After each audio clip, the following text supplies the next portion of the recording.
شہدائے ملت اور معاونین، اللہم صل۔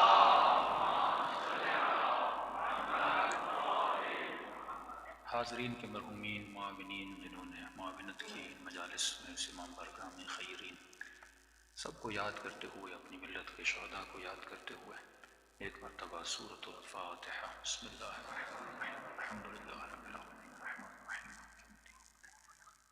صراط المستقیم صراط الذین انعمت علیہم غیر المغضوب علیہم۔ بسم اللہ الرحمن الرحیم، قل هو اللہ احد، قل هو اللہ احد اللہ الصمد، قل هو اللہ احد ربنا تقبل منا انک انت السمیع العلیم۔ صلوات پڑھیں محمد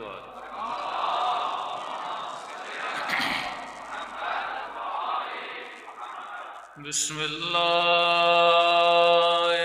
الرحمن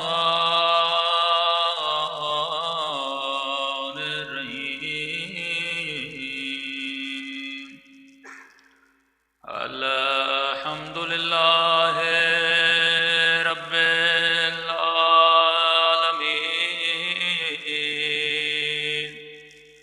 الحمد للہ کما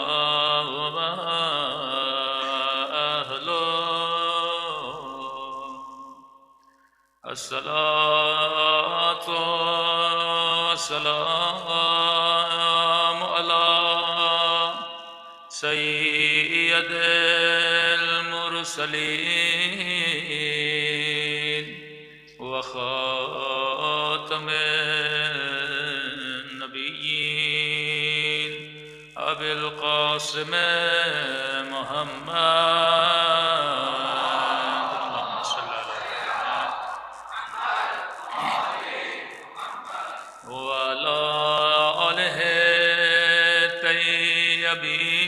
الطاہرین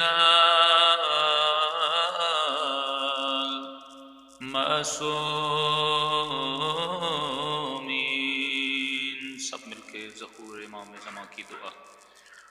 اللہم کل ولیک حجت ابن الحسن صلواتک علیہ وعلی آبائہ فی ہذہ الساعة وفی کل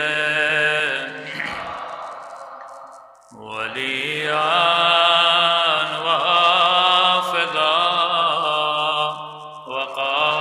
وقائدان وناصرا ودلیلا وعینا حتی تسکنہ ارضک طوعا وتمتعہ فیہا طویلا برحمتک یا ارحم الراحمین۔ صلوات پڑھیں۔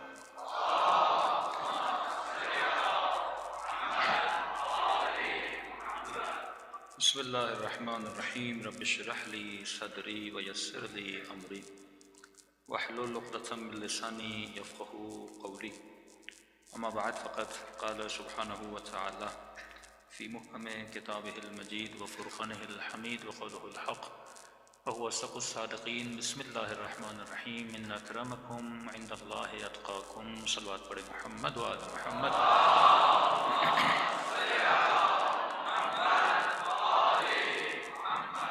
دعا ہے پروردگار عالم ہم سب کی عبادتوں کو اپنی بارگاہ میں قبول فرما دے، اور جس مقصد زندگی اور حیات کی وجہ سے ان مجالس میں آتے ہیں ان مقاصد میں پروردگار عالم ہم سب کو کامیابی عطا فرما دے۔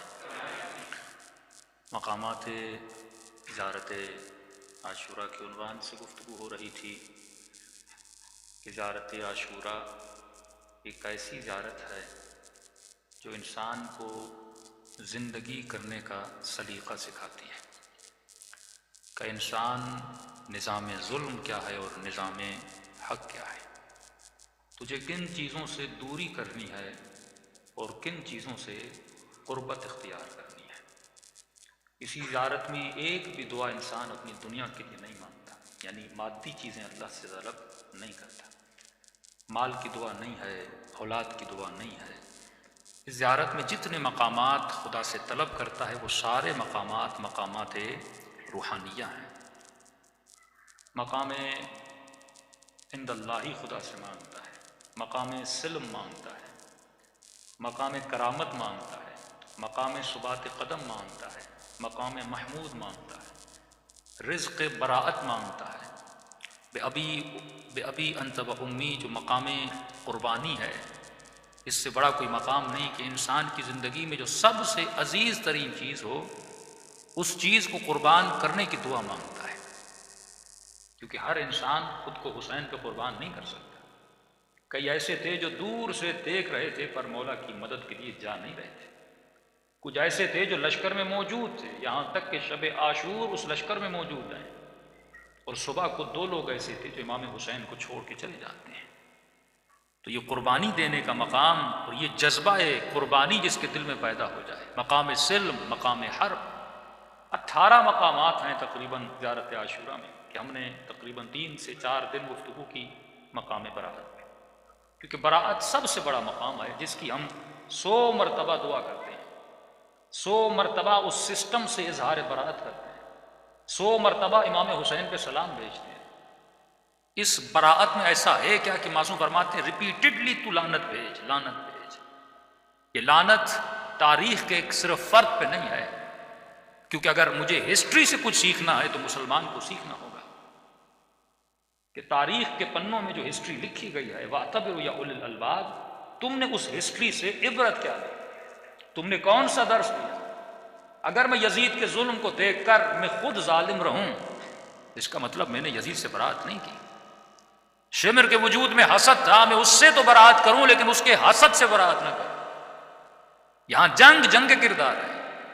شیعت کا بہت مضبوط موقف ہے جو قرآن کے موقف کی حمایت میں ہے کہ آمنوا وعملوا صالحات۔ اللہ کہتا ہے ایمان بھی لانا ہے اور اس کے ساتھ عمل صالح بھی انجام دینا ہے۔ معیار صرف ایمان نہیں تھا، پھر خدا آواز دے کے کیوں کہتا یا ایھا الذین آمنوا آمنوا، اے صاحبان ایمان لے کر آؤ۔ اور قرآن کی آواز آئے کہ وہ جو حسنات لے کر آئے، من جاء بالحسنہ، قرآن یہ نہیں کہتا جس نے ایمان لا کر اور ایمان کو جس طرح بینک اکاؤنٹ میں اپنے پیسے جمع کر دیتا ہے اسی طرح اپنی توحید اور نبوت کو جمع کر دے، ایسا بالکل نہیں ہے۔ اگر مصطفیٰ پر ایمان لایا تھا تو جب قیامت میں آ رہا ہے تو اس دن بھی اسی ایمان کے ساتھ آنا چاہیے، اسی حسنے کے ساتھ آنا چاہیے، اور جو حسنات کو ساتھ لے کر آئے گا خدا اسے اجر دے گا۔ سمجھنے کی بات یہ تھی کہ رسول خدا کے جانے کے بعد 50-60 سال میں ایسا ہوا کیا کہ مسلمان اتنا بے حس ہو گیا۔ فرمایا امام حسین کو تعجب اس بات پہ نہیں تھا کہ یزید تخت پر بیٹھا ہے، تعجب اس بات پہ تھا کہ معاشرہ یزید کو ایکسیپٹ کر چکا تھا،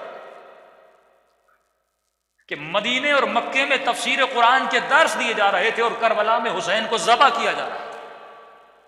یہ معاشرے کی بے حسی تھی کہ سجدے پہ سجدے دیے جا رہے تھے اور سب سے بڑے سید الساجدین کا گلا کربلا کے میدان میں کاٹا جا رہا تھا، اور دنیا بے حسی میں اپنے سجدے دے رہی تھی۔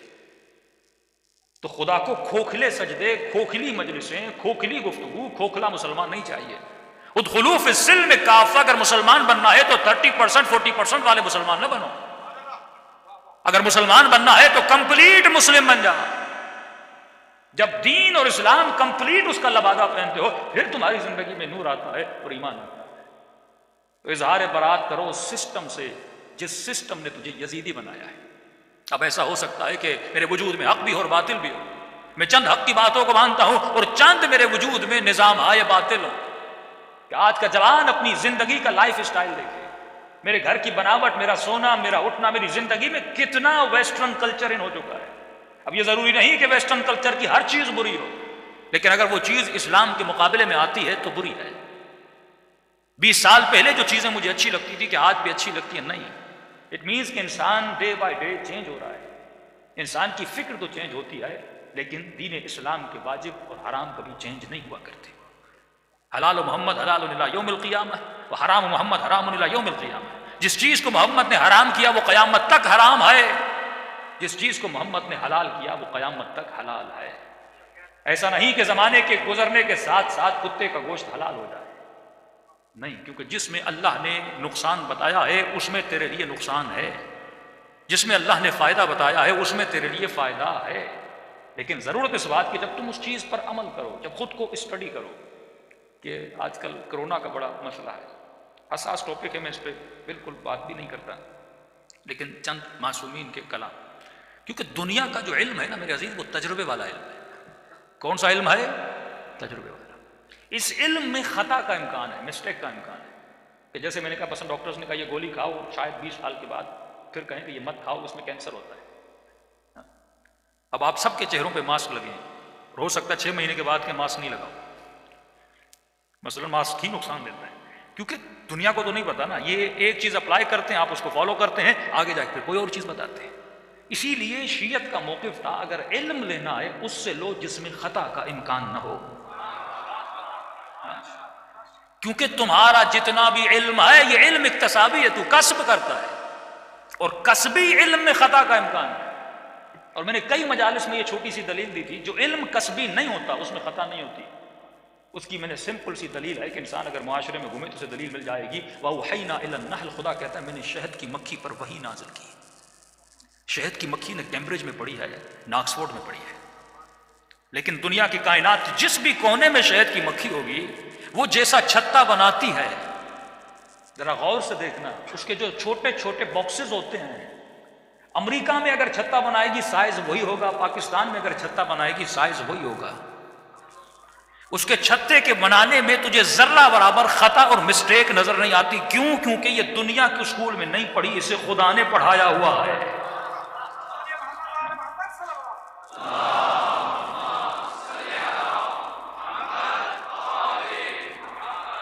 کیوں اس میں خطا کا امکان نہیں؟ مسلمان سوچے، کیونکہ اس پر اللہ نے وحی نازل کی ہے.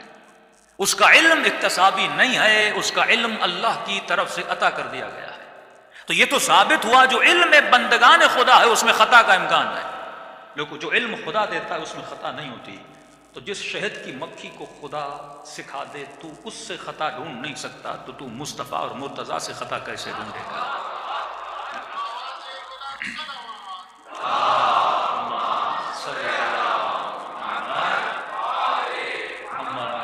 جتنا ڈیپلی اسٹڈی کرتے جاؤ گے اہل بیت کے فضائل بھی نکھر کے تمہارے سامنے آتے جائے. اور مقام تعجب یہ تھا کہ شہد کی مکھی ایک چھتا نہیں بناتی، ملینز آف شہد کی مکھیاں ہیں جو چھتے بناتی ہیں، لیکن سب کا عمل اور ایکٹ ایک جیسا ہوتا ہے. ان کا جو عمل ہے سب کا سیم ہوتا ہے.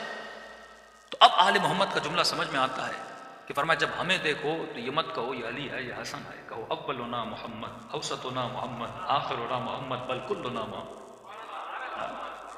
یہ سب کے سب محمد ہیں، ان کے علم میں کوئی فرق نہیں ہے، کیونکہ جہاں سے پڑھ کے آئے ہیں وہ پڑھانے والا بھی ایک تھا، تو ان کا کردار بھی ایک ہے. صلوات پڑھیں محمد و آل محمد.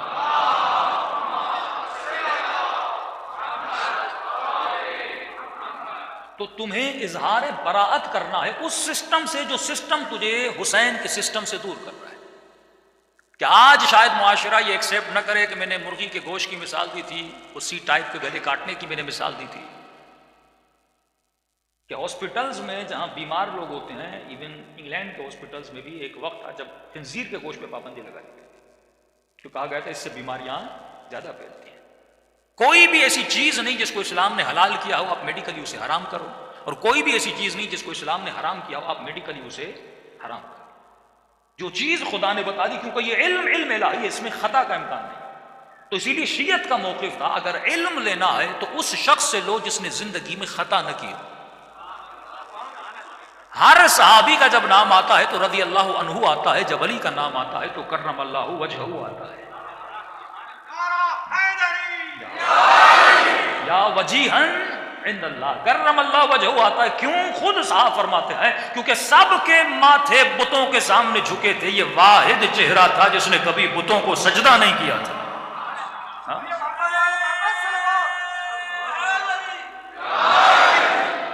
اور نبی فرما کر گئے تھے نا مدینۃ العلم وعلی بابا، میں شہر علم ہوں، دروازہ کون ہے؟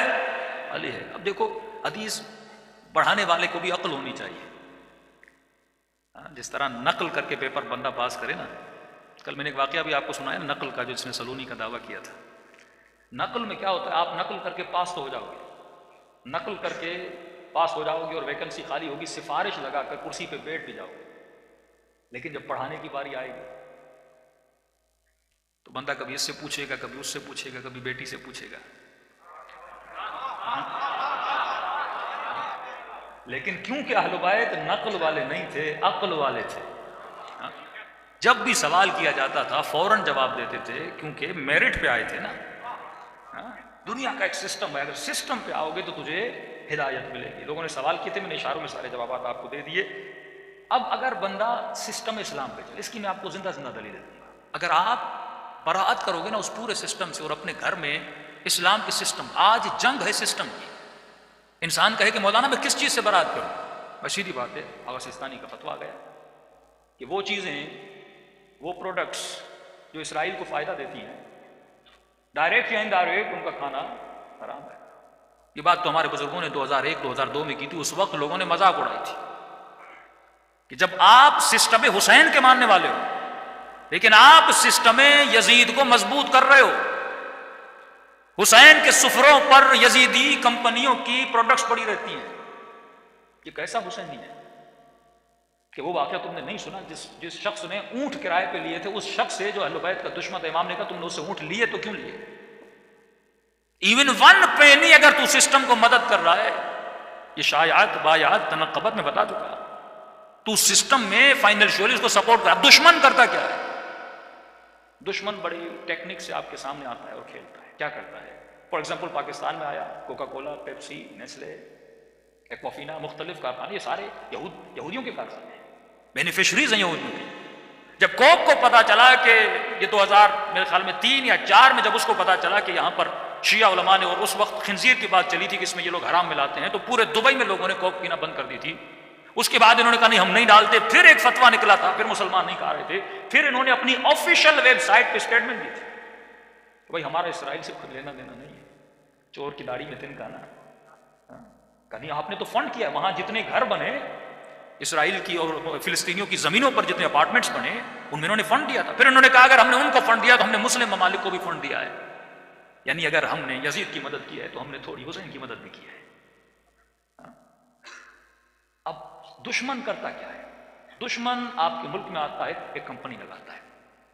کمپنی بیس ہوتی ہے لوکل ورکرز کے بنیاد پر کہ نیسلے یہاں کمپنی لگائے گا، آپ کے پاکستان کے لوگوں کو جاب دے گا. جاب کیوں دے رہا ہے؟ اس کے پیچھے اس کی سوچ ہے.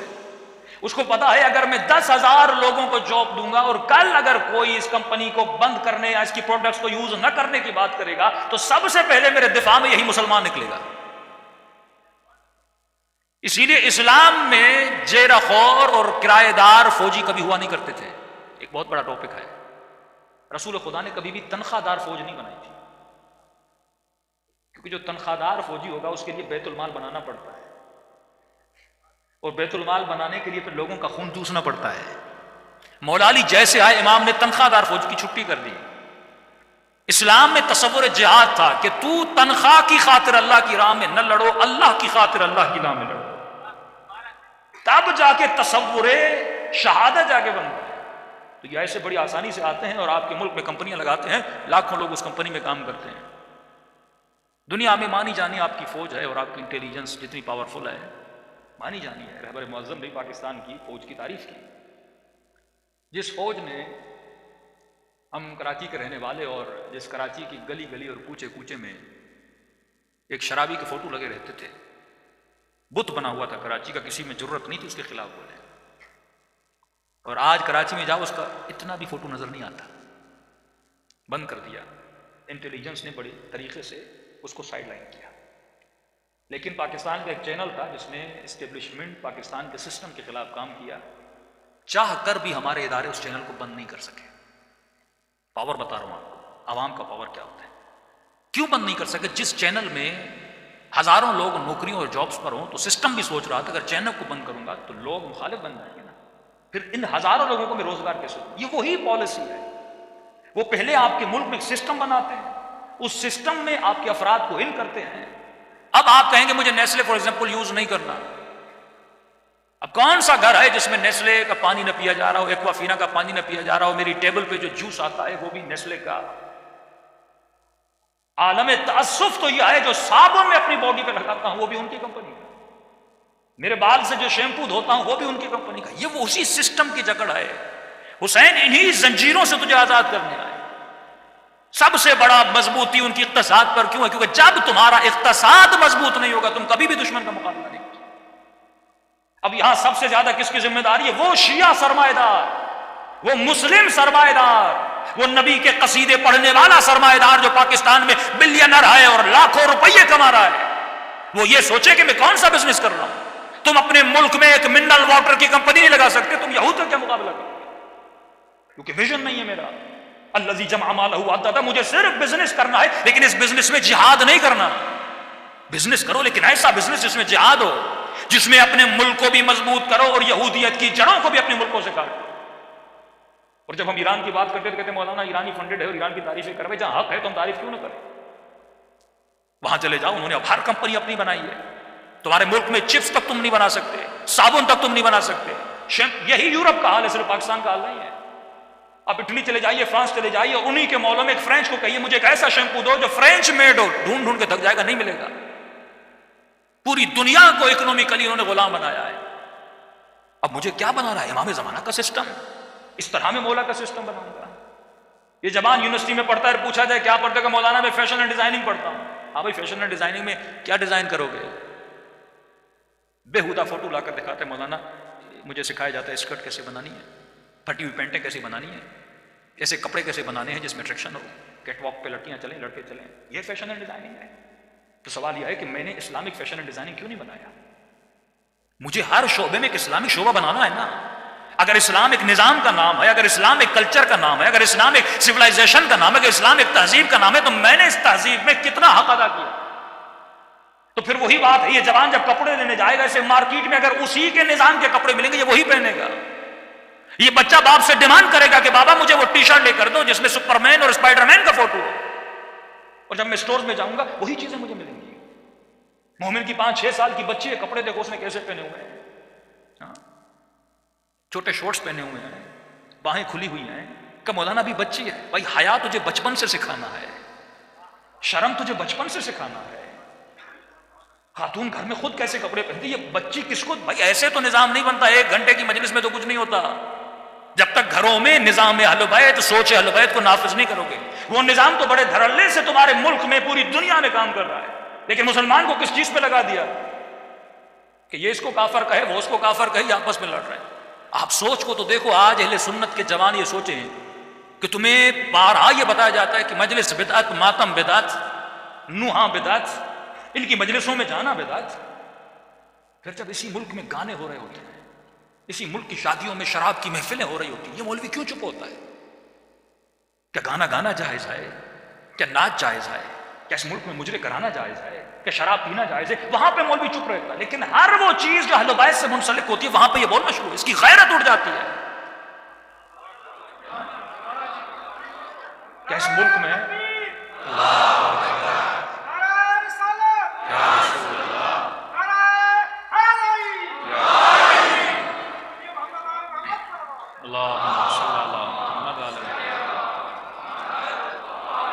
ہر مسلمان کے دل میں غیرت اسلام ہے، ہر مسلمان کے دل میں، شیعہ ہو یا سنی، لیکن اس جذبے کو ڈائیورٹ کرنا ہوتا ہے۔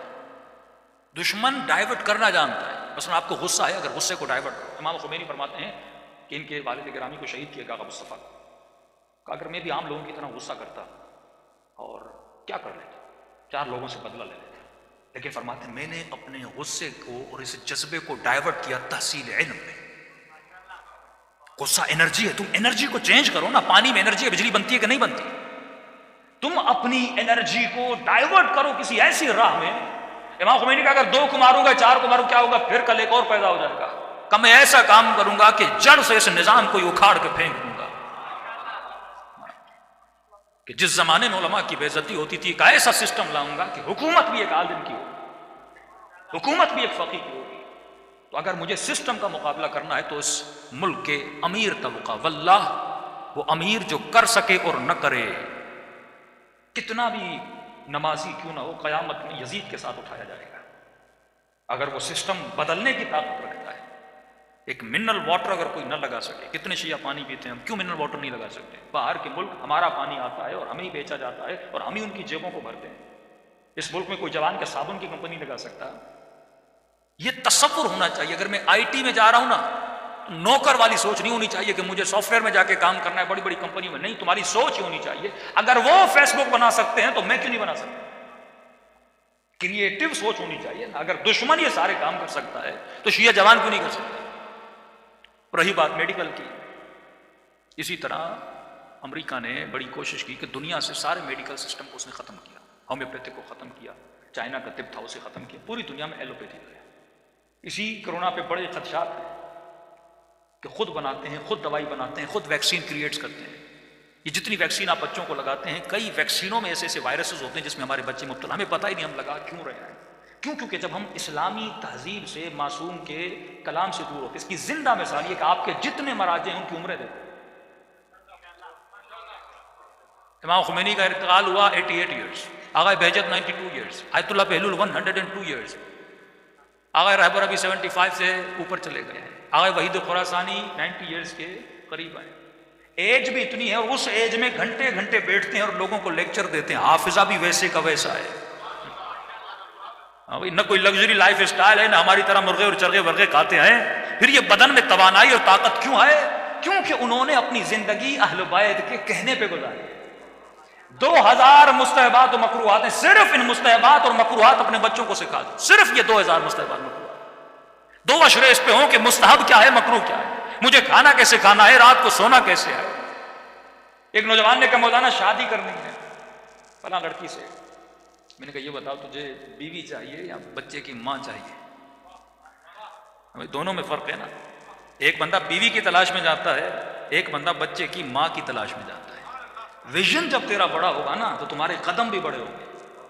ہر نوجوان آتے مولانا والدین شادی نہیں کروا رہے، بھائی میں کیا کروں؟ تہذیب اسلام اگر بندے میں ہو، ویژن اگر انسان کا بڑا، اب والد کو بھی سمجھانا پڑتا ہے، بیٹے کو بھی سمجھانا پڑتا ہے۔ مولا علی جب رشتہ بھیجتے ہیں تو جناب عقیل کو کہتے ہیں مجھے ایسی گود تلاش کر کے دے جس میں عباس جیسا بیٹا پلے۔ نظر جتنی بلند ہوگی، اطلب العلم من المہد الی اللذ، میں نے کہا ہم ہیں لفظوں کے پجاری، مفاہیم تک ہم کبھی جانے کی کوشش نہیں کرتے۔ علم حاصل کرو گہوارے سے۔ بچہ کیا لاجیکل ہے؟ کیا بچہ گہوارے میں پڑھ سکتا ہے؟ لیکن معصوم فرما رہے ہیں ہاں گہوارے سے علم حاصل کرو۔ یہ گہوارہ کیا ہے؟ اس کا مطلب یہ ہے وہ گود ڈھونڈ جس میں بچہ پلے۔ جب یہ ماں عالم ہوگی تو بچہ بھی عالم بنے گا۔ یہ وہ تہذیب اسلام کی تھی، یہ وہ طور و طریقہ اسلام کا تھا۔ اگر انسان عمل کرے تو زندگی میں کبھی بیماریاں بھی نہیں آئیں گی۔ صلوات پڑھے محمد و آل محمد۔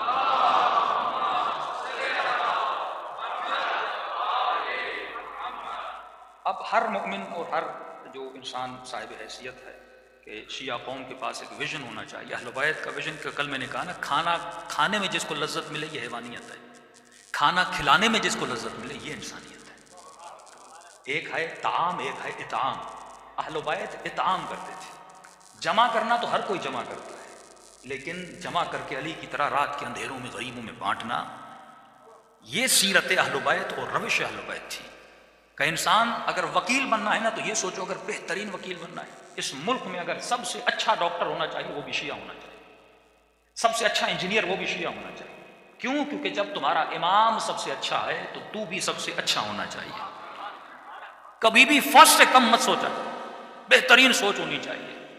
ہاں بھائی کیا پڑھنا چاہتے ہو؟ نوجوان کہتے ہیں مولانا اپنا آئی ٹی کر رہا ہوں، کوئی کہتا ہے بی کام کر رہا ہوں، کوئی کہتا ہے کامرس کر رہا ہوں۔ پوچھو بھائی کیوں کر رہے ہو؟ پتہ ہی نہیں مولانا، ایسے ہی کر رہا ہوں، کوئی ویژن ہی نہیں ہے۔ امیر باپ کا بچہ ہے، کیا پڑھ رہے ہو؟ سافٹ ویئر انجینئر بن۔ اچھا انجینئر بن کے کرو گے کیا میرے لال؟ کچھ بھی نہیں، شوق ہے۔ یہ شوق کیا ہوتا ہے؟ ویژن بناؤ نا، مجھے قوم کے لیے کچھ کرنا ہے۔ ہر شیعہ جوان یہ سوچے بھائی مجھے جج بننا ہے، وکیل بننا ہے، ایم بنا دے۔ بچپن سے والدین سکھائیں کہ تجھے اس ملک میں شیعہ وکیلوں کی کمی ہے، ججوں کی کمی ہے، اپنی قوم کی مدد بھی کرو، اپنے ملک کی مدد بھی کرو۔ ہر بندہ سوچے مجھے سی ایس ایس دینا ہے، کیونکہ ایک اے ایس پی، ایک D S P M P A سے زیادہ پاور رکھتا ہے۔ اور جس ملک میں چوری ہو، جہاں پہ نظام اسلام ہو ہی نہ، اگر ایک پڑھا لکھا اچھا شیعہ D S P S P بن جاتا ہے، کتنے لوگوں کی مدد کر سکتا ہے؟ یہ کہیں نہ کہیں پر بھی تو اہل بیت کے نظام کو نافذ کر سکتا ہے نا، رسول خدا کے نظام کو نافذ کر سکتا ہے نا۔ تو جب تمہاری سوچ کی پرواز بلند ہوگی، بچپن سے بچوں کو سکھاؤ گے کہ تمہیں ملک کی خدمت بھی کرنی ہے اور مذہب کی خدمت بھی کرنی ہے، اور ایک ایسا ماحول اور ایک ایسا سسٹم بنانا ہے کہ امام زمانہ آئے تو کہیں ہاں واقعاً تو میرا سپاہی تھا۔ بزنس مین یہ سوچے مجھے وہ بزنس کرنا ہے، مجھے مقابلہ کرنا یہودی کمپنیوں کا۔ کیوں اس ملک میں چپس بھی وہاں سے آتا ہے، صابن بھی وہاں سے آتا ہے، تیل بھی وہاں سے آتا ہے، یہاں تک کہ میرا بچہ جو خشک دودھ پیتا ہے وہ دودھ بھی وہ مجھے پلاتا ہے۔ یعنی اسی کا دودھ پی کے اور اسی کا نمک کھا کے میں اس کے خلاف بولوں گا تو کیسے بولوں گا؟ تو اے انسان، تجھے اس سسٹم کا مقابلہ کرنا ہے اور زندگی میں وہ تہذیب اپنانی ہے جو تہذیب محمد اور آل محمد کی تہذیب تھی۔ رہی بات بیماری کی، کورونا کے حوالے سے، اس پہ بہت سارے نام ہیں، میں دوں گا نہیں، ڈاکٹر چودھری صاحب انڈیا کے، آپ جا کے یوٹیوب پہ پڑھیں۔ لیکن جو ہمیں علماء نے بتایا، ہمارے اساتذہ نے بتایا، چند اس کی چیزیں ہیں جو طب اہل بیت علیہ الصلوۃ والسلام سے۔ اب دیکھیں یہی طب اہل بیت، اس کے کافی لوگوں نے مخالفت بھی کی۔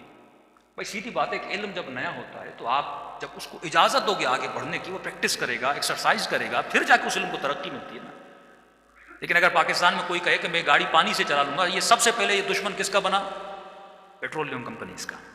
سب سے پہلے وہ کمپنیاں اس کو ماریں گی، کل اس نے پانی سے اگر گاڑیاں چلانا شروع کر تو ہمارا پیٹرول کون خریدے گا؟ تو ہمیشہ ایک چیز اس کے ضد میں ہوتی ہے اور ہم جانے انجانے میں اس چیز کے دشمن بن جاتے ہیں۔ اگر طب اہل بیت کی معصوم کے نسخے سے اگر کسی انسان کو شفا مل جاتی ہے، ہم نے خود آسٹریلیا میں کینسر کے مریض کو شفا دی اسی طب اہل بیت کے نسخوں سے۔ 500 کے قریب انگلینڈ میں صرف کرونا کے مریضوں کو شفا ملی صرف اہل بیت کے طبی نسخوں کے وسیلے سے۔ کیوں؟ کیونکہ فَلْيَنْظُرُ الْإِنسَانُ إِلَىٰ طَعَامِهِ، اصل بیماری ہمارے کھانے کی ہے۔ کہ کل میں نے اس دن آپ کو کہا کہ اللہ نے 30 دانت دیے ہیں، بتایا تھا آپ کو نا کہ 30 دانت دیے اللہ نے انسان کو۔ بکری کو بھی دانت دیا، آپ کو بھی دانت دیے، بکری کے سارے دانت فلیٹ ہیں، ایک بھی نوکیلا دانت نہیں ہے۔ یہ میں وہاں پڑھتا ہوں جو امیروں کے گھر جاتا ہوں، جو روز مجھے گوشت کھلاتے ہیں، ان کے لیے پڑھتا ہوں۔ ہم چاہتے ہیں دل نرم ہو، کھلا کھلا کے دل کو سخت کر دیتے ہیں۔ تو میں نے کہا سارے دانت بکری کے فلیٹ ہے۔ کیوں؟ کیونکہ بکری ہے ویجیٹیرین، بکری کے سامنے کڑھائی بھی رکھو گے نہیں کھائے گی۔ حیوان اپنی فطرت سے نہیں ہٹتا، انسان پہلا حیوان ہے جو فطرت سے ہٹ جاتا ہے۔ کیوں؟ کیونکہ یہ ویجیٹیرین ہے، اسے سبزی کھانا ہے۔ چیتے کو نوکیلے دانت، بلی کو نوکیلے دانت، کیونکہ اسے گوشت کھانا ہے۔ اب کیلکولیٹ کرو اپنے سسٹم کو، الہی تہذیب کو اس دنیا سے۔ مہینے میں دن ہے 30 یا 31، دانت اللہ نے دیے فار ایگزامپل 30 یا 32۔ آپ کو کتنے دانت دیے نوکیلے؟ 4 دانت۔ نوکیلا دانت ہے گوشت کے لیے۔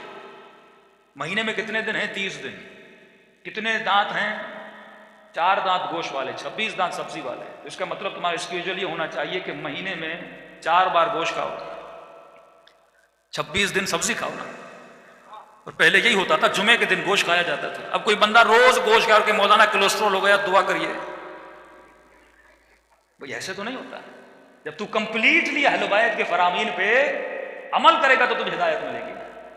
جب ہم جاہل رہیں گے تو یہ جہالت ہمیں تباہی میں لے کر چلی جاتی ہے۔ اسی طرح کرونا سے بچنا ہے تو میں تو یہی کرتا ہوں بھائی، آج تک میں نے ماسک نہیں لگایا، آپ لگائیں، اچھی بات ہے، کیونکہ اس میں بھی 2 نظریے ہیں، کیونکہ کل ہو سکتا ہے ڈاکٹر یہ کہیں، کیونکہ انسان کے منہ سے فرماتے ہیں کہ ہزاروں کے قریب بیکٹیریاز نکلتے ہیں، اور یہ بیکٹیریا جب ہوا میں آتے ہیں تو مر جاتے ہیں، اور جب آپ ماسک لگاتے ہو تو یہ بیکٹیریا نکلتا ہی نہیں ہے۔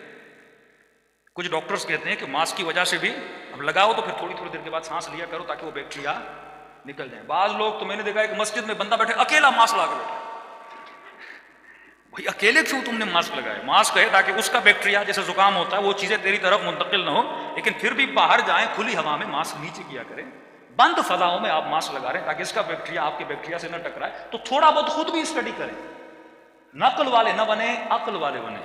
تو اس کا سمپل مشورہ میں آپ کو دوں کہ دن میں نماز 5 وقت واجب ہے نا، تو 5 وقت نماز ہے، اس کا مطلب مجھے کتنی بار وضو کرنا ہے؟ 5۔ اور مستحب بھی اگر وضو بھی ہو تو نماز کے لیے پھر وضو کیا کرو۔ کوئی بھی دین مذہب ایسا نہیں جو دن میں 5 مرتبہ انسان کا چہرہ اور بازو دھلوائے۔ اسلام واحد مذہب ہے، تو کوشش کیا کرو اس 5 کو 10 کر دو، کہ دن میں 10 مرتبہ ہر آدھے گھنٹے کے بعد گھنٹے کے بعد وضو کیا کرو۔ اب وضو میں کلی بھی ہے، ناک میں پانی بھی جاتا ہے، اور یہ ثابت ہوا جب ٹھنڈے پانی سے انسان وضو کرتا ہے کافی بیکٹیریا ٹھنڈے پانی سے مر جاتے ہیں، یہ بھی سائنس میں ثابت ہوا ہے۔ تو جب وضو کرتے ہیں تو وضو آپ کے سارے بیکٹیریاز کو مار دیتا ہے، اور اسلام میں ویسے بھی کھانے سے پہلے انسان ہاتھوں کو دھویا کرے۔ دوسرا، کھانے کی ترتیب۔ اسلام میں کھانا 3 ٹائم نہیں ہے، 2 ٹائم ہے۔ علماء کی روش جو ملتی ہے بہترین 2 ٹائم کھانا کھائیں، بیچ میں انسان تھوڑا فروٹ کھا لے۔ اور یہ انڈیا کا ڈاکٹر ہے چودھری، بہت مشہور ڈاکٹر ہے، اس نے تقریباً ابھی تک 5000 مریضوں کو، اور اس نے چیلنج کیا ہے کہ انڈیا کا کوئی بھی مریض آئے میں ٹھیک کر کے دکھاؤں۔ دوسرا، سب سے زیادہ ہم جب بیمار ہو جاتے ہیں، نئی ریسرچ ہے پڑھا، کچھ ڈاکٹرز ہوتے ہیں جو ڈاکٹر بن جاتے ہیں لیکن نہ تھیسس لکھتے ہیں، نہ انٹرنیشنل کانفرنسز میں جاتے ہیں، زیادہ ریسرچ نہیں کرتے۔ انسان جب بیمار ہوتا ہے، سانس کا مسئلہ آپ کو ہو جاتا ہے۔ کووڈ-19 اور کورونا میں بڑا فرق ہے۔ کووڈ-19 جس کو بھی پھیپھڑوں کا اپنا نمونیا ہوگا، جس کو بھی اس کا کووڈ-19 پازیٹیو آئے گا، پھیپھڑوں کا مسئلہ ہو جائے گا۔ اب پھیپھڑوں کا جیسے آپ کو مسئلہ، اگر آپ ہاسپٹل جاتے ہیں تو ہاسپٹل والے فوراً آپ کو وینٹیلیٹر پہ لے کر جاتے ہیں، اور یہ تحقیق ثابت ہوئی ہے جو بندہ وینٹیلیٹر پہ جاتا ہے 90% لوگ وینٹیلیٹر پہ مر جاتے ہیں۔ اس کی وجہ یہ ہے کہ وینٹیلیٹر آپ کو پریشر آکسیجن دیتا ہے۔ کون سی آکسیجن؟ پریشر آکسیجن سے اکثر لوگوں کا جو دماغ کا تعلق ہے باڈی سے کٹ جاتا ہے، وہ انسان کہاں چلا جاتا ہے؟ آئی سی یو میں چلا جاتا ہے۔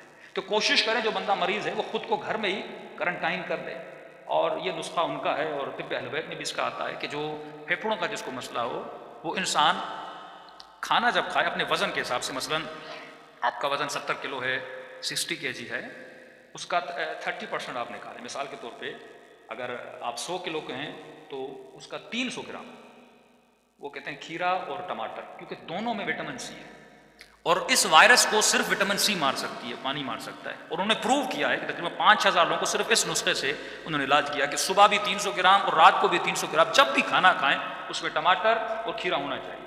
اور اگر ویسے بھی آپ اس چیز کو یوز کریں تو اس سے کبھی کینسر بھی نہیں ہوتا، کیونکہ وٹامن سی بدن میں جتنا زیادہ ہوتا ہے انسان اس وائرس سے بھی بچتا ہے اور کینسر سے بھی بچ جاتا ہے۔ سب بات پڑھے محمد و آل محمد۔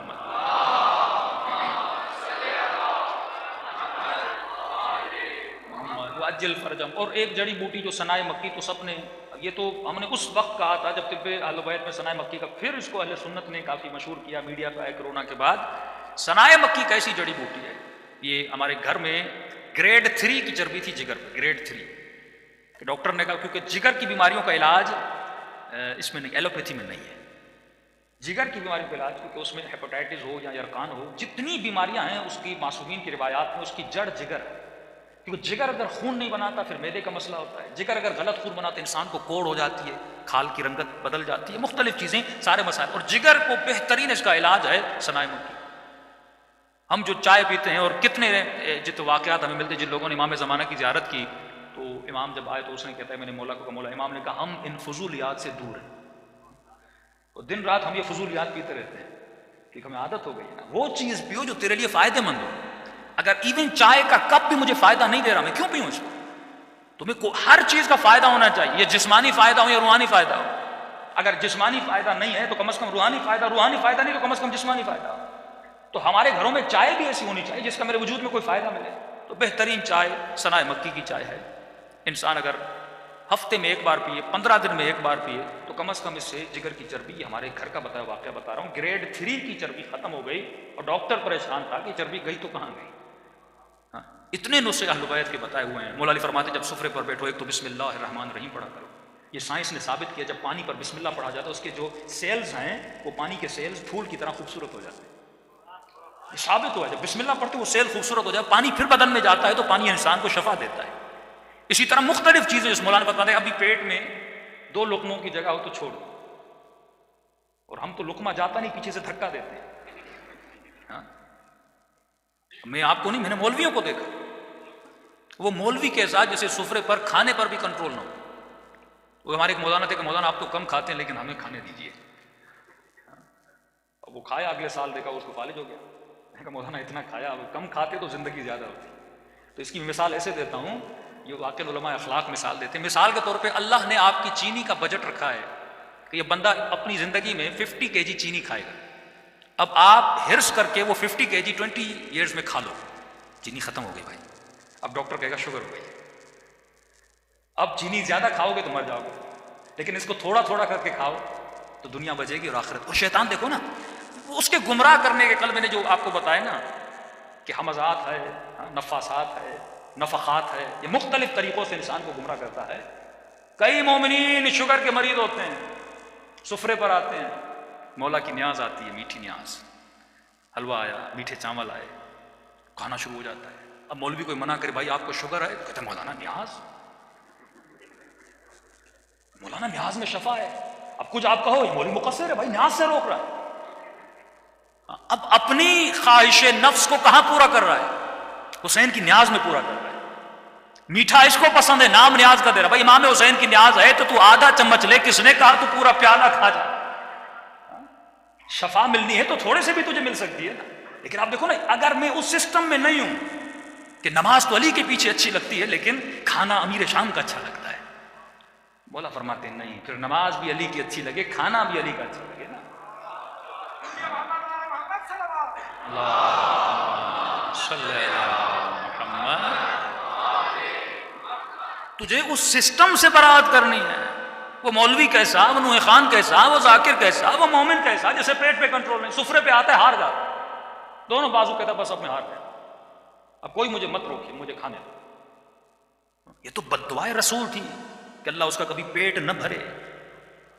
روزہ تجھے اس لیے رکھوایا جاتا ہے تاکہ تیرے وجود میں سیلف کنٹرول بڑھے، ول پاور بڑھے. جتنا تمہارا ارادہ مضبوط ہوگا، المؤمن کا جبل الراسخ، مومن ایک مضبوط پہاڑ کی طرح. اگر تو مضبوط نہیں ہے تو مومن کیسا ہے؟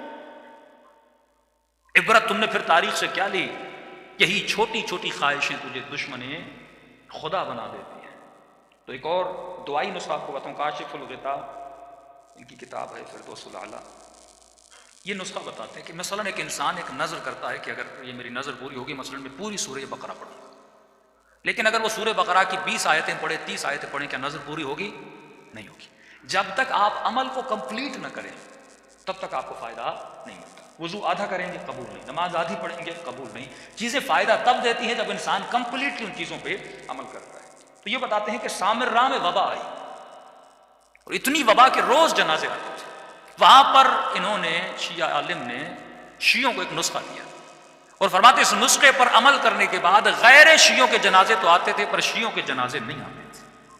یہاں تک کہ شیعہ مدارس کے طلباء ان کے نماز جنازہ پڑھانے جاتے، جنازے اتنے تھے ان کے اپنے مولوی کم پڑھتے تھے کہ شیعہ علماء جاتے تھے. وہ نسخہ یہی تھا، زیارت عاشوراء کا نسخہ. لیکن جب پورا کرو گے، پورا نسخہ میں نے ان کتاب سے نکالا، فرماتے پورا نسخہ یہ ہے کہ ایک زیارت ہے مطلقہ مولا امیر المومنین کی، یہ چھٹی امام مولا امیر المومنین کی مطلقہ چھٹی دعا. یہ زیارت پڑھے، اس کے پڑھنے کے بعد 6 رکعت نماز پڑھے، 2 رکعت کر کے. اور یہ 6 رکعت نماز پڑھنے کے بعد پھر زیارت عاشوراء پڑھے. لیکن وہ زیارت عاشوراء جس میں 100 سلام ہیں اور 100 لعنتیں ہیں. اور اس کے پڑھنے کے بعد دعائے القمہ پڑھے، اوپر مطلقہ نیچے القمہ پڑھے. اور یہ تو افریقہ کے ایک مومن نے مجھے بتایا کہ مولانا میں وہ کسی جہاد پر بھی گئے تھے، میری روٹین تھی کہ میں زیارت عاشوراء اس کے پیک میں دعائے القمہ پڑھتا تھا.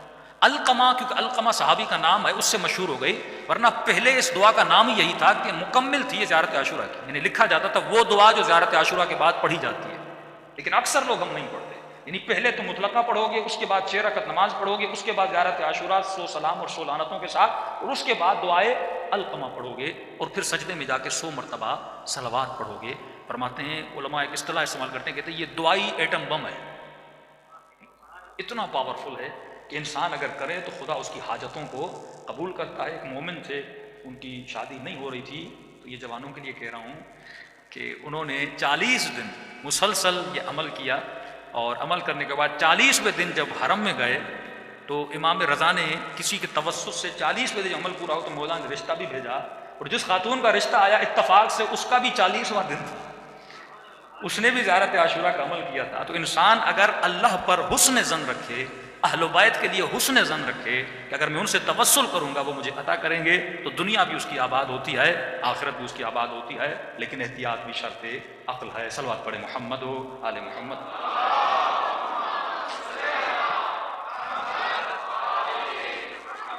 واجل فرجم بارے دیگر صلوات پڑھے محمد و آل محمد.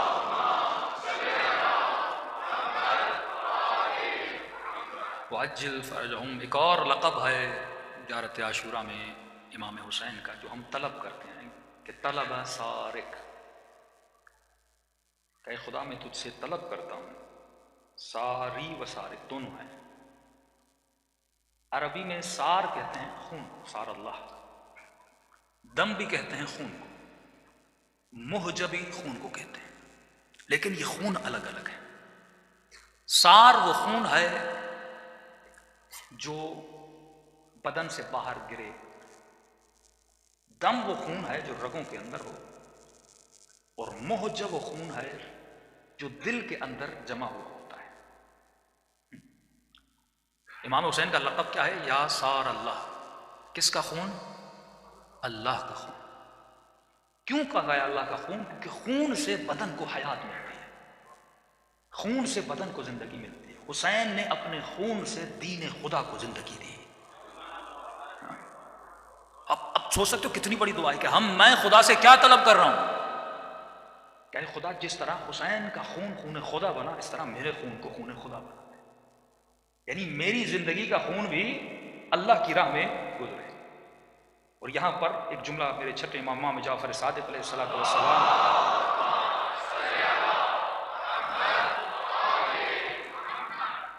کہ فرماتے ہیں میرے جد حسین کا خون وہ خون ہے الذی بذل مہجتہ فیک، اے خدا صرف اس کا خون جو بدن والا خون ہے صرف وہ زمین کربلا پہ نہیں گرا۔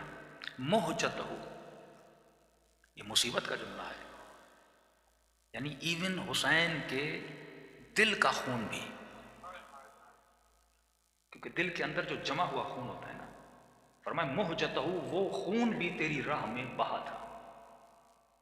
جب تفصیل پوچھی گئی کہ مولا کہنا کیا چاہتے ہیں، کہا کہ ایک تیر مولا حسین کے دل میں بھی لگا تھا، یہاں تک کہ وہ خون بھی زمین کربلا پہ گرا تھا۔ اب اتنی بڑی دعا تم خدا سے مانگتے ہو اور پھر کہتے ہو بھی ابھی انت امی، یہ بھی بہت بڑا مقام ہے، کیونکہ علماء فرماتے ہیں والدین کی ولایت میں بچے ہوتے ہیں۔ غور سے سنیے گا، ہم ہیں ولایت والدین۔ ولا تقولوا لهما اف، باپ تھپڑ مارے اخ ضرور کہو لیکن اف نہ کہو۔ کیوں؟ کیونکہ تم اس کی ولایت میں ہو۔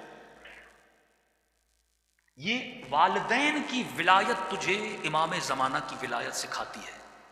جملے پہ غور کیجیے گا، اگر تم نے ماں باپ کی ولایت کو ایکسیپٹ کیا تو تجھ میں صلاحیت ہے مولا علی کی ولایت کو ایکسیپٹ کرنے کی، کیونکہ نہ امام کو اف کہنا ہے نہ ماں باپ کو۔ یہ اللہ بچپن سے تجھے ایک ٹریننگ دیتا ہے کہ انسان اگر والدین کی ولایت میں تو پلا اور بڑھا اور ان کو کتنا بھی غصہ آئے لیکن اس کو اف نہیں کہنا، کتنا بھی تیرے ساتھ برائی کرے لیکن اف نہیں کہنا، تو اگر تو اس کی ولایت کو ایکسیپٹ کرنے کی صلاحیت پیدا کر لیتا ہے تو اصل تو یہ ہے کہ انا وعلی ابوا هذه الامه، اگر تو ان کی ولایت میں اور ان کی والدیت میں بیچ میں آ کر تو ولایت کو ایکسیپٹ کرتا ہے تو میں اور علی اس امت کے حقیقی دو باپ ہیں، تو پھر تیرے وجود میں یہ صلاحیت پیدا ہوگی۔ اور جو والدین سب سے عزیز ہیں تو یہ دعا کرتا ہے کہ اے خدا کہ ابی و امی، میں امام حسین پہ اپنے ماں باپ کو قربان کرنا چاہتا ہوں۔ یعنی یہ مقام بہت بڑا ہے کہ سب سے عزیز ترین چیز انسان اہل بیت کو قربان کرے۔ کہ جب علی اکبر اپنی ماں کے پاس آئے اور کہا ماں میں میدان میں جانا چاہتا ہوں، بیوی نے ڈائریکٹ منع نہیں کیا، بیوی نے کہا میرے لال اگر تو چلا جائے گا تیرے بعد تیری ماں کیا کرے گی؟ اس وقت جناب علی اکبر نے ایک جملہ کہا تھا کہ ماں اگر قیامت کے دن میری دادی زہرا آپ سے یہ پوچھے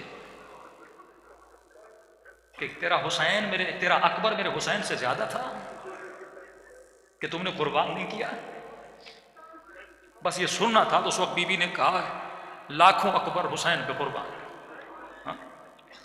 عزیز ترین چیز کو قربان کرنے کا حوصلہ تجھے زیارت عاشورہ دے رہی ہے، سب سے بہترین چیز۔ ایک اور مقام کیونکہ آج وقت نہیں ہے، بموالاتکم و موالات اولیاءکم، اس کو سمجھو کہ مجھے آپ کی بھی ولایت اور محبت چاہیے اور آپ کے اولیاء کی، آپ کے چاہنے والوں کی۔ اب وہ لوگ، کچھ لوگ ایسے ہیں جو امام زمانہ کو تو مانتے ہیں لیکن اولیاء امام زمانہ کو نہیں مانتے، جو امام زمانہ کے دوست ہیں، جو امام زمانہ کے راستے پہ چلنے والے ہیں۔ کچھ لوگ ایسے تھے جو حسین کو مانتے تھے، اس کی پریکٹیکل مثال یہ ہے، لیکن مسلم ابن عقیل کو نہیں مانا تھا۔ اور جب مسلم کی زیارت پڑھتے ہو، جناب عباس کی زیارت پڑھتے ہو تو کہتا ہے کہ اللہ ان پر بھی لعنت کرے جنہوں نے آپ کے حق کو نہیں مانا تھا، جنہوں نے آپ کے حق سے جہالت کی تھی اور آپ کو ایکسیپٹ نہیں کیا، تو اللہ ان پر بھی لعنت کرے۔ یعنی حسین تو مجھے قبول ہے لیکن حسین کا سفیر قبول نہیں ہے، حسین تو قبول ہے لیکن حسین کا نائب قبول نہیں ہے۔ امام مہدی تو قبول ہے لیکن مجتہد قبول نہیں ہے. ایسے لوگوں پر زیارتوں میں اہل بیت نے لعنت بھیجی ہے. اگر تو اہل بیت سے محبت کرتا ہے تو ان کے جو مذہب کو پھیلانے والے ہیں، مکتب کو سمجھانے والے ہیں، تجھے ان پر بھی ایمان لانا بے حد ضروری ہے. اور فرمایا اگر یہ محبت اور یہ جذبہ تیرے دل میں ہوگا، معکم فی الدنیا والآخرہ، یہ معیت کیا ہے؟ یعنی ایک مرتبہ مومن حسین کی زری کی زیارت کر کے آتا ہے، ایک مرتبہ وہ اپنے دل کا قبلہ حسین کو بنا دیتا ہے. تمہاری زندگی کا محور اگر اہل بیت بن جائیں، کعبے کا طواف کیوں کرتے ہو؟ کیونکہ زندگی محور خدا میں گھومنی چاہیے، زندگی محبت حسین میں گھومنی چاہیے. اگر ایسا ہو اور حسن ظن ہو خدا پر تو خدا تیرے وجود سے ڈر اور خوف نکال دیتا ہے. امام خمینی کے لیے ہے، جب امام خمینی کو لینے آئے تو امام خمینی نماز تہجد میں مشغول تھے. انہوں نے دروازوں کو کھٹکھٹانا شروع کیا، جلدی جلدی نیچے اترے. کا لوگوں کو کیوں اٹھا رہے؟ میں خود آتا ہوں. گاڑی میں بیٹھے، انہوں نے گاڑی کو سٹارٹ بھی نہیں کیا. 5-6 کلومیٹر تک گاڑی کو دھکا دیتے رہے، کیونکہ سٹارٹ کریں گے ہمسایوں کو پتہ چلے گا، لوگ ٹوٹ پڑیں گے، پھر ہم گرفتار نہیں کر سکیں گے، مسئلہ ہو جائے گا. سپاہی کہتے ہم آگے چلے. سپاہیوں کے چہرے پہ خوف تھا پر خمینی کے چہرے پہ خوف نہیں تھا، کیونکہ جس کو بھروسہ پروردگار عالم پر، کربلا میں تجھے کسی شہید کے چہرے پہ خوف، کیونکہ ان کی بقا پر جو خدا سب کچھ کر سکتا ہے، ردن بردا و تسلیما لامرے، جس کا بھروسہ، جس کا توکل پروردگار عالم پر ہو، پھر اس کی زندگی میں خوف کیسا؟ اور خمینی صاحب فرماتے ہیں کہ میں نے یہ سوچا تھا یہ میری زندگی کی، یہ مجھے صحرا میں لے جائیں گے، مار دیں گے، یہ میری زندگی کی آخری رات ہے. فرماتے ہیں ان راتوں میں نے 2 رکعت جو نماز پڑھی تھی، ایسی لذت مجھے پوری زندگی میں نہیں ملی. جو بندہ اللہ پر بھروسہ کرے، زندگی کا ہر قدم اٹھائے. ایران کا ایک شہر ہے کرمان، وہاں پہ ایک شخص ہے حاج ماشاءاللہ، غالباً اب بھی زندہ ہے. پورے کرمان میں جب امام حسین کی مجلس کرواتا ہے، کسی بادشاہ اور وزیر کی مجلس میں بھی اتنے طعام نہیں ہوتے جتنا اس کی مجلس میں امام حسین کا نظر و نیاز ہوتا ہے. ہمارے یہاں کے استاد کہتے ہیں کہ جب میں ان سے ملنے گیا، اور اسی نیت سے ملنے گیا کہ پوچھوں تو صحیح آپ کے پاس اتنا پیسہ آتا کہاں سے کہ آپ امام حسین کے اتنے سفرے اور اتنے طعام لگاتے ہیں.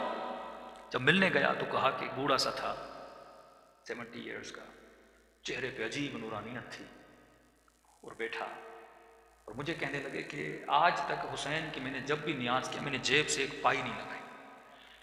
مجھے نہیں پتا یہ کہاں سے آتا ہے، کون دے کر جاتا ہے. یہ آپ نے پریکٹیکلی مثلا امام بارگاہ بناتے وقت کس نے سوچا تھا اتنی بڑی امام بارگاہ مثلا بن جائے؟ جب آپ اہل بیت کا کام کرتے ہیں تو ایسے لوگوں کی مدد آتی ہے، کیونکہ کام جب ان کا ہے تو میں کیوں گھبراؤں؟ راہ جب ان کی ہے تو بندہ کیوں گھبرائے؟ وہ خود اپنا راستہ بناتا ہے. کہ پھر بھی یہ کیسے ہوا؟ میں نے آپ کے بارے میں بڑی چیزیں سنی. اس نے کہا کہ آج سے تقریباً 50 سال پہلے میرا کام تھا نجاری کا، جو لکڑیاں بناتے ہیں نا، لکڑی کا کام کرتا تھا، اور میری بڑی الفت تھی، محبت تھی امام حسین سے. میری زندگی عشق حسین کے محور میں گھومتی تھی. میں لکڑی کا کام تو کرتا تھا لیکن میں بڑی محنت کر کے لکڑی کے ممبر بناتا تھا حسین کے لیے، مسجدوں کے لیے ممبر بناتا تھا، تعزیہ بناتا تھا، تابوت بناتا تھا، علم بناتا تھا. جس بھی مسجد کا کام ہو سب سے پہلے وہ کرتا تھا. پورا سال میری یہ روش تھی، مسجدوں میں ممبر دینا، تعزیہ دینا. حسین سے عشق تھا. اس کے ساتھ ساتھ تھوڑے تھوڑے ہاسپٹلس کے کام بھی کرتا تھا. ایک دن کام کرتے کرتے اچانک مجھے اپنی کڈنیز میں بہت تکلیف ہوئی. میں نے درد کو دیکھے اندیکھی کر دی. 2-3 ہفتے گزرے، تکلیف بڑھتی گئی، یہاں تک ایک دن اتنی تکلیف ہوئی میں بے ہوش ہو کے گر گیا. مجھے ہاسپٹل لے جایا گیا. ڈاکٹرز نے مجھ سے کہا کہ کب سے تکلیف ہے؟ میں نے کہا 2 ہفتے سے تکلیف پڑ گئی ہے. انہوں نے کہا جلدی جا کر اپنی یورین کے ٹیسٹ دو. جب یورین ٹیسٹ دینے گیا تو میرا یورین نہیں آ رہا تھا.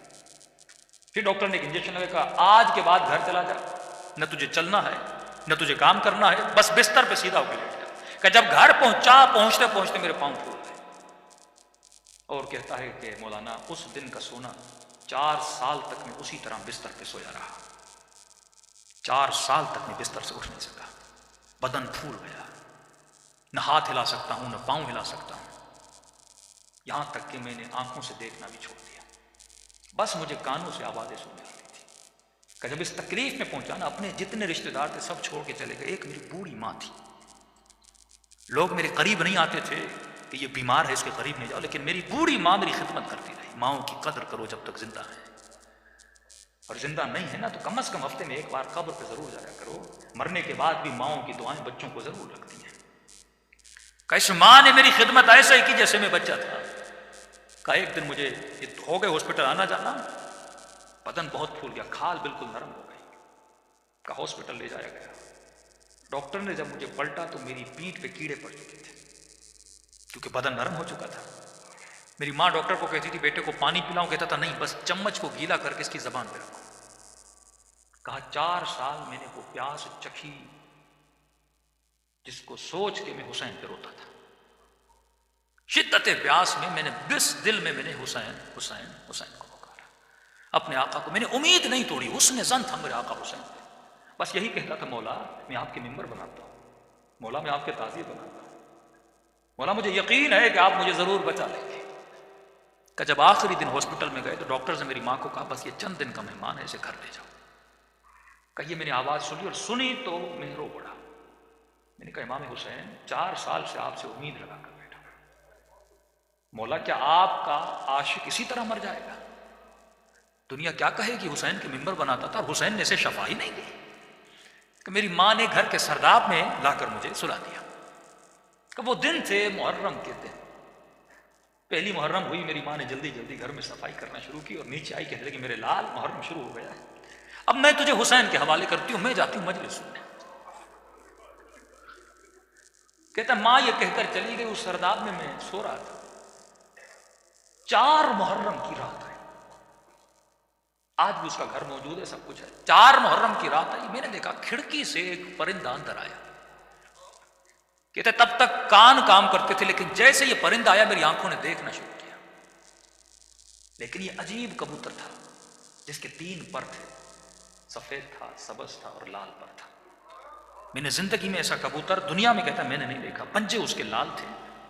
آیا اور آ کر میرے سرہانے پہ بیٹھ گیا. بیٹھنے کے بعد اس نے کلام کرنا شروع کیا. میرے کانوں میں آواز دے کر کہا تجھے پیاس لگی ہے؟ کچھ کھاؤ گے، کچھ پیو گے؟ کہا 4 سال سے زبانوں پہ تالا لگا تھا پر اب یہ تالا کھل گیا. میں نے کہا مجھے بہت پیاس لگی ہے، اتنے سالوں سے پیاسا ہوں. کہ پتہ نہیں اس کی چونچ میں کیا تھا، اس نے میرے منہ میں ڈالا، بس وہ بدن میں جانا تھا. ایک عجیب سی فرحت مجھے ملی. پھر وہ پرندہ اڑا اور اڑ کے سامنے کرسی تھی اس پہ بیٹھ گیا. اب میں کہہ رہا اپنے ذہن میں یہ کہہ رہا تھا کہ مولا حسین اگر تو نے بھیجا ہے تو یہ اڑ کے میرے پاس آئے گا یا میرے بستر کے نیچے جائے گا. اگر تو نے نہیں بھیجا یہ اڑ کے چلا جائے. کہ اتنا کہنا تھا، وہ پرندہ اڑا اور میرے بستر کے نیچے جا کر بیٹھ گیا. کہ بس اتنا ہوا، لیکن ابھی بھی بستر پہ لیٹا ہوا ہوں لیکن تھوڑی فرحت مجھے مل چکی ہے. اب سوچ رہا ہوں یہ پرندہ کون ہے، کہاں سے آ رہا ہے. اتنے میں صبح ہوئی، میری ماں نیچے سرداب میں آئی، اس کے ہاتھ میں رومال تھا. پہلے زمانے میں جب لوگ روتے تھے تو ایک رومال رکھتے تھے. کہ جلدی دوڑی دوڑی آئی اور گیلا سا رومال تھا، اس نے اس رومال کو میرے اوپر نچوڑنا شروع کیا. تو میں نے کہا کہ اماں یہ کیا ہے؟ کہا یہ حسین کے غم میں جو آنسو بہائے ہیں نا تیرے بدن پہ مل رہی ہو تاکہ خدا تجھے شفا دے دے. کہ یہ کہہ کر میری ماں چلی گئی. جیسے جا رہی تھی میں نے کہا اماں اگر زحمت نہ ہو، ایک کبوتر ہے اس بستر کے نیچے، اگر زحمت نہ ہو اس کے لیے تھوڑا دانہ اور پانی رکھ لو. ماں نے کہا کبوتر کہاں سے؟ کہا بس رکھ لو. کہ ماں آئی اور اس نے نیچے دانہ رکھا، پانی رکھا، چلی گئی. کہتا غالباً 10 محرم کا دن ہوا. اب یہ 10 یا 14 اس کے بیچ میں کہتا ہے دن ہوا. عاشورہ کا دن ہوا. میں نے کہا مولا حسین آپ کی عاشورہ بھی آ گئی، اب بھی مجھے شفا نہیں دو گے؟ کہا رو ہی رہا تھا کہ اچانک میرے کمرے کا دروازہ کھلا اور میں نے ایک نورانی شخص کو اندر آتے ہوئے دیکھا. کہتا بستر کے ساتھ جو کرسی تھی وہاں آ کر بیٹھ گئے. بس میں نے چہرہ دیکھ کے سمجھ گیا یہ میرا حسین ہے. کہتا مجھے نہیں پتا میں نے کیسے سمجھا لیکن میں نے دیکھا، میں سمجھ گیا یہ میرا آقا حسین ہے. کہہ رہا جیسے میں نے امام حسین کو دیکھا، خود کہتا میں نے مولا کا یہ بازو پکڑ لیا اور بازو کو پکڑ کے میں نے حسین کو لپٹنے کی کوشش کی. کبھی بازو کا بوسہ لے رہا تھا، کبھی ہاتھوں کا بوسہ لے رہا تھا. لیکن کہتا جب میں نے ہاتھ دیکھے نا تو مولا کی انگلیاں کٹی ہوئی تھی. میں نے کہا میں قربان جاؤں میرے آقا، 4 سال سے انتظار، میری جان آپ پہ فدا مولا، اتنی دیر لگا دی اپنی زیارت کرنے میں.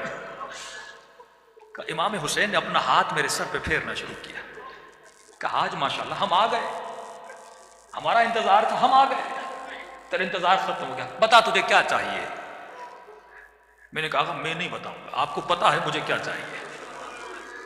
آپ میرے حال کو دیکھ رہے، میں زبان سے کچھ نہیں مانگوں گا، آپ کو پتا ہے کہ مجھے کیا چاہیے. اتنا کہنا تھا. حسین نے میرے وجود پہ ہاتھوں کو پھیرنا شروع کیا، میرے ہاتھوں کو پھیرا، میرے کاندھوں کو پھیرا، میرے جسم پہ ہاتھ لگائے، کہا آج ماشاءاللہ جو تجھے چاہیے تھا حسین نے دے دیا۔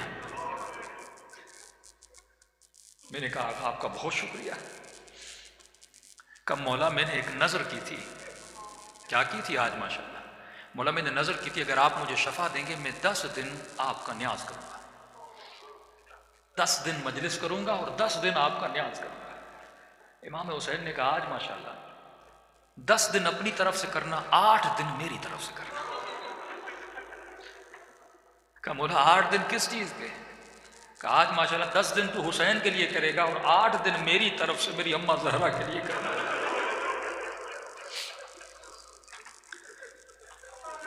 کہتا یہ کہہ کر حسین چلے گئے، اور جب چلے تو میں رونے لگا۔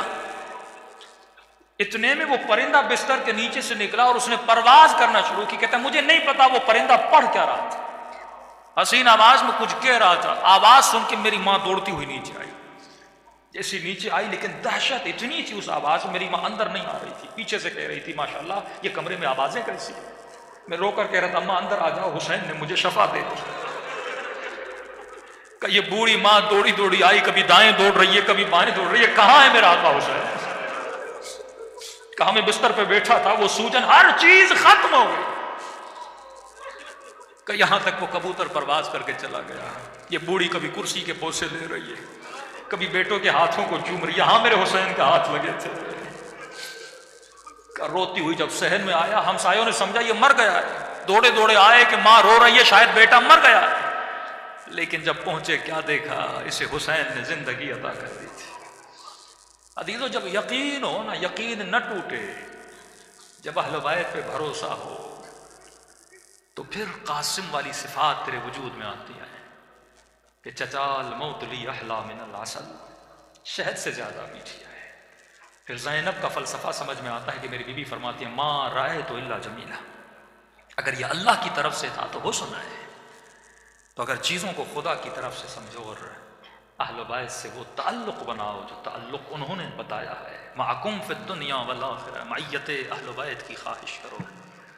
اور ایک وصیت یا نصیحت آپ کو کر دوں کہ کچھ زیادہ بھی نہیں کر سکتے نا، کم بھی کیا کرو۔ مثلا ڈیلی نماز تہجد نہیں پڑھ سکتے نا، مستحب ہے 2 رکعت شفع پڑھ لیا کرو، 1 وتر پڑھ لیا کرو۔ وقت نہیں ملتا بیٹھ کے پڑھو، بیٹھ کے نہیں پڑھ سکتے نا چلتے چلتے پڑھ لو، مستحب نماز ہے چل کے بھی پڑھ سکتے ہو۔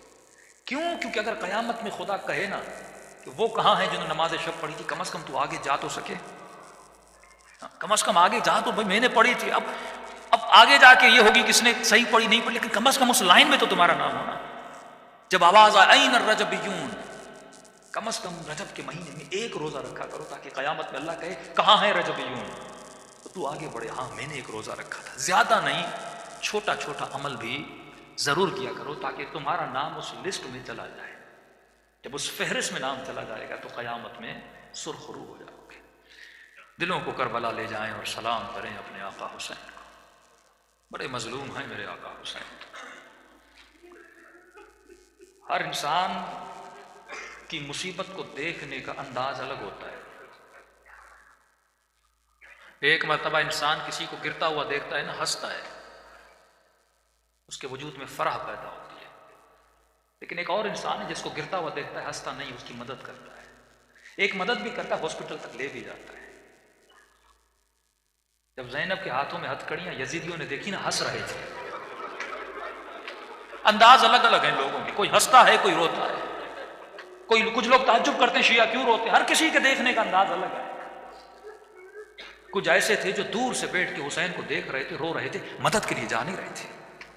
بوڑھے بوڑھے بیٹھے ہوئے تھے، کہہ رہے تھے خدایا حسین کی مدد کر، لیکن خوف موت کی وجہ سے جا نہیں رہے تھے۔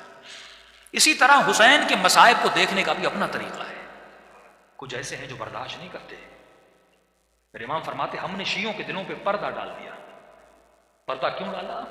کہا پردہ ڈالا، اگر پردہ نہ ہوتا ان کے دل پھٹ جاتے، اتنی مصیبتیں ہمارے اوپر آئی۔ کل ایام عزا کا آخری دن ہے اور ختم ہو جائے گا، آپ اپنی خوشیوں میں چلے جاؤ گے، لیکن امام زمانہ فرماتے ہیں صباحا و مساء بدلت دموع دما، کہ میں آنسوؤں کے بدلے دادا حسین تجھ پہ خون روں، کیونکہ مولا کے جو دیکھنے کا زاویہ ہے وہ آپ کا نہیں ہے۔ ہم کافی سخت مصائب یہاں پڑھ لیتے ہیں، لیکن میں پارا چنار میں اور مختلف جگہوں پہ میں نہیں پڑھ سکتا، وہ مومنین برداشت نہیں کر پاتے۔ آیت اللہ شیرازی جنہوں نے تمباکو کا فتویٰ دیا تھا، جب ممبر پہ ذاکر نے اتنا کہا نا کہ علی کی بیٹی شرابی کے دربار میں گئی، آگے بڑھنا چاہتا تھا، آغا شیرازی نے کہا رک جا، کہا پہلے اس میں مجھے رونے تو دے، یہ تیری بیٹی ہے یا میری بیٹی ہے، تیری بہن ہے یا میری، یہ علی کی بیٹی ہے۔ کہا اس جملے پر بھی اگر کوئی مر جائے، اور کس کے دربار میں گئی ہے؟ شرابی کے دربار میں۔ تو امام زمانہ کے دیکھنے کا جو زاویہ ہے میرے عزیز وہ بہت الگ ہے۔ مومنین کہتے ہیں کیسے ممکن ہے مولا خون؟ عرب جب شدت میں آتا ہے نا تو کہتا ہے بدلت دموع دما،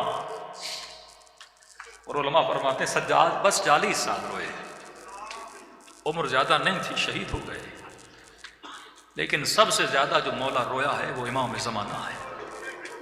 1000 سال سے زیادہ گزر گئے، روز فرماتے ہیں ہر روز نماز عصر کے بعد خدا مجھے میرے حسین کا خون بھرا گوتا دکھا۔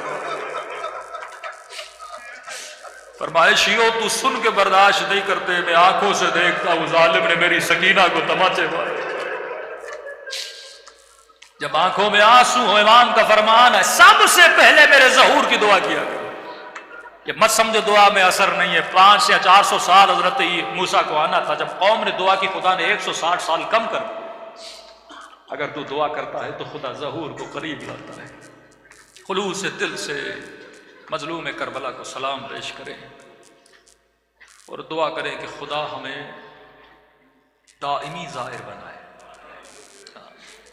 اللہم لک الحمد حمد الشاکرین ولک علی مصابہم الحمدللہ الذی، وہاں پر دعائے زیارت کرتے ہو کہ آخر العہد منی لزیارتکم، اے خدا یہ زیارت آخری نہ ہو، مجھے دائم الزیارہ بنا۔ یہ بھی زیارت عاشورہ کا ایک مقام ہے، دائم الزیارہ بنو، ہمیشہ حسین کی زیارت کے حضور میں رہو۔ السلام علی الحسین وعلی علی ابن الحسین وعلی اولاد حسین کی صدا بلند ہو، وعلی اصحاب، سب مل کے السلام علی الحسین وعلی علی ابن وعلی اولاد الحسین وعلی اصحاب، بچے بڑے سب مل کے السلام علی وعلی علی ابن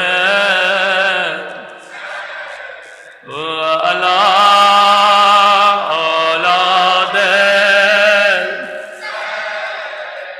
وعلی اصحاب، میرا سلام ہو سکینہ کی یتیمی پہ،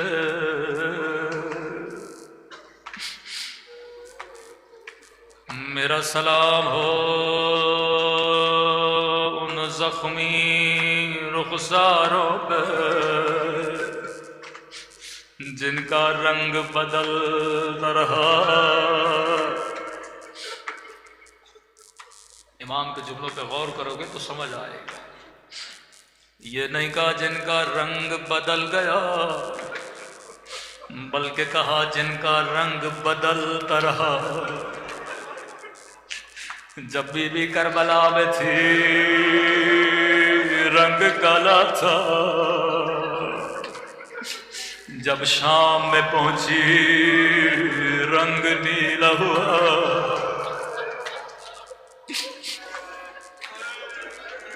زیارت ناہیہ پڑھو. فرمایا میرا سلام ہو کربلا کے اس شہید پہ جس کی گردن کو پیچھے سے کاٹا گیا. امام زین العابدین جب بھی بازار میں جاتے تھے گوشت والے اپنی گوشت پہ کپڑا رکھتے تھے. ایک دن گوشت والا کپڑا رکھنا بھول گیا. سید سجاد کی نگاہ پڑی, زارو قطار کہنے لگے ہائے میرا علی اکبر, ہائے میرا چچا با. گوشت والے یہ بتا جب تو نے حیوان کو ذبح کیا تھا کیا پانی پلایا تھا یا نہیں؟ کہنے لگا مولا میں مسلمان ہوں پانی پلاتا ہوں. رو کر کہنے لگے ہائے میرا علی اصغر, ہائے میرا 3 دل کا پیاسا بابا. پھر فرمایا گوشت والے یہ بتا جب تو نے حیوان کو ذبح کیا تھا کیا چھری کو تیز کیا تھا؟ کہ مولا میں مسلمان ہوں ذبح کرنے سے پہلے چھری کو تیز کرتا ہوں. رو کر کہنے لگے خنجر کند سے میرے بابا کا گلا کاٹ گیا.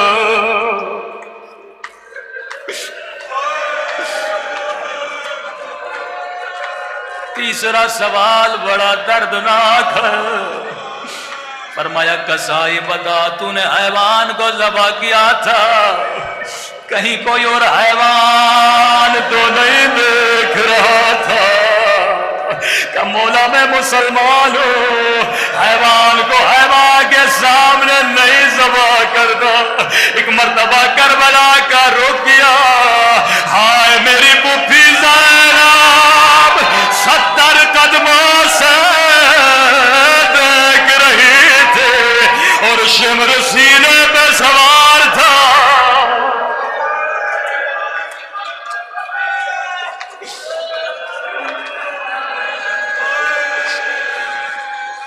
یہ وہ منظر ہیں جو امام زمانہ دیکھتے. میں کہوں گا امام زمانہ یہ مومن آج کی رات آپ کو پرسا دینے آیا. مولا مجھے نہیں معلوم میں کس کس کا پرسا دوں. آپ کے بابا کو بھی زہر ملی, آپ کے دادا کو بھی زہر ملی, آپ کے پردادا کو بھی زہر ملی. اگر امام سے پوچھو کہ مولا آپ کے دادا حسین کو کیا ہوا تھا, فرمائیں گے میرا دادا حسین کربلا میں شہید ہوا. مولا آپ کی دادی زہرا کے ساتھ کیا ہوا تھا؟ ارے میری دادی زہرا کو بھی شہید کیا گیا تھا. مولا یہ مومن کون کون سا پرسہ دے. لیکن میں کہوں گا مولا آپ بھی یتیم ہوئے لیکن آپ نے بابا کے سر کے ساتھ پیار کیا, بابا کا سر گود میں لیا, بابا کے بوجھ سے لیا. مولا کربلا میں سکینہ بھی یتیم ہوئے لیکن بابا کا سر نصیب نہیں ہوا. ظالم نے جو سر دیا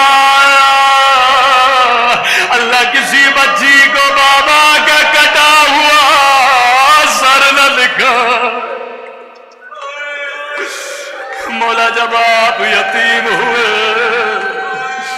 کسی نے آپ کو تماچے نہیں مارے. امام زمانہ فرماتے جب بھی میرے ظہور کی دعا کرو خدا کو 2 بیویوں کا واسطہ دو. ایک خدا کو میری پھوپھی زینب کا واسطہ دو, ایک خدا کو میری سکینہ کا واسطہ دیا کرو. ایک مصیبت کا واسطہ دوں, ایام ازا ختم ہونے والے, خدا ہمارے مولا کے ظہور میں جلد تعجیل فرمائے. کہ خدا کو میری پھوپھی زینب کا واسطہ دو، مولا آج کی رات آپ کی یتیمی کی رات ہے، میں خدا کو آپ کی یتیمی اور سکینہ کی یتیمی کا واسطہ دوں۔ سب سے زیادہ جس مصیبت پہ اہل بیت روئے وہ کون سی مصیبت ہے؟ سید سجاد کوفہ کہہ کے نہیں روتے تھے، رو کر کہتے تھے اشام اشام اشام، مولا شام میں ایسا کیا ہوا؟ فرمایا شرابی کا دربار، مولا شرابی کے دربار میں کیا ہوا؟ بڑی سخت روایت ہے، فرمایا ایک رسی میں 18 گردنیں تھے۔ قدیمی مومنو، اگر ایک رسی ہو 18 گردنیں ہو، کسی کا قد بڑا ہوتا ہے، کسی کا قد چھوٹا ہوتا ہے۔ فرمایا کبھی میں زندان میں جب اپنی کمر کو سیدھا کرتا تھا، باقر کی آواز آتی تھی بابا میرا گلا گھٹ رہا ہے۔ پورے سفر میں میری کمر جھکی رہی۔ کہ یزید ملعون دربار میں آیا، اپنے تخت پہ بیٹھا، اللہ جانے شمر نے اس ملعون کو کیا کہا، شاید کہا یزید ایک بچی ہے جو بابا کا سر مانگ رہی ہے، پورے سفر میں بابا بابا کر رہی ہے۔ ملعون نے پہلا سوال کیا وہ بچی کون ہے؟ اس ملعون سکینہ کی طرف اشارہ، ملعون سکینہ کو دیکھا، پوچھا بچی تیرا نام کیا ہے؟ اب میری طرف دیکھ، راوی کہتا ہے جیسے کہا بچی تیرا نام کیا ہے؟ کہا بچی کے ہونٹ ہلے پر آواز نہیں نکلے۔ ملعون نے دوبارہ کہا بچی تیرا نام کیا ہے؟ راوی کہتا ہے بچی کے ہونٹ ہلے پر آواز نہیں نکلے۔ تیسری مرتبہ کا بچی میں تجھ سے پوچھ رہا ہوں تیرا نام کیا ہے؟ یا امام سجاد کی آواز آئی او ملعون بچی بتا تو رہی ہے لیکن گردن کی رسی بڑی تنگ ہے۔ بچی کی آواز کیسے نکلے؟ ملعون نے حکم دیا بچی کی رسی کھولی جائے۔ کہ جیسے رسی کھولی گئی دھیمی سی آواز میں بچی نے کہا میرا نام سکینہ ہے۔ کہ ملعون نے سکینہ کو دیکھا، بچی کے زخمی ہونٹوں کو دیکھا، کہ بچی لگتا ہے تو نے کئی دنوں سے کچھ کھایا نہیں۔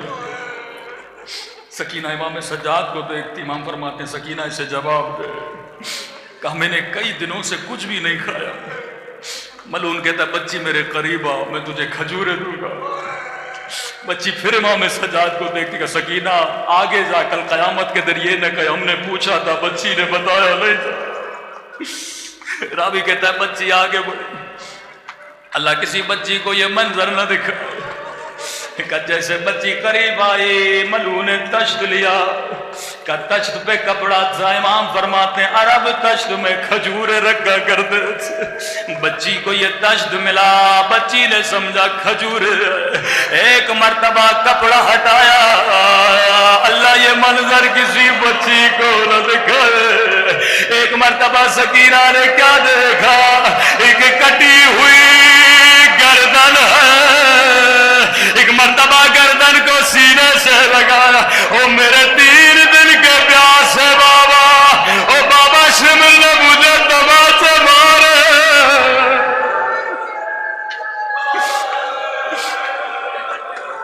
اللہ لعنت اللہ القوم الظالمین۔ پروردگارہ تجھے سکینہ کی یتیمی کا واسطہ، تجھے امام زمانہ کی یتیمی کا واسطہ۔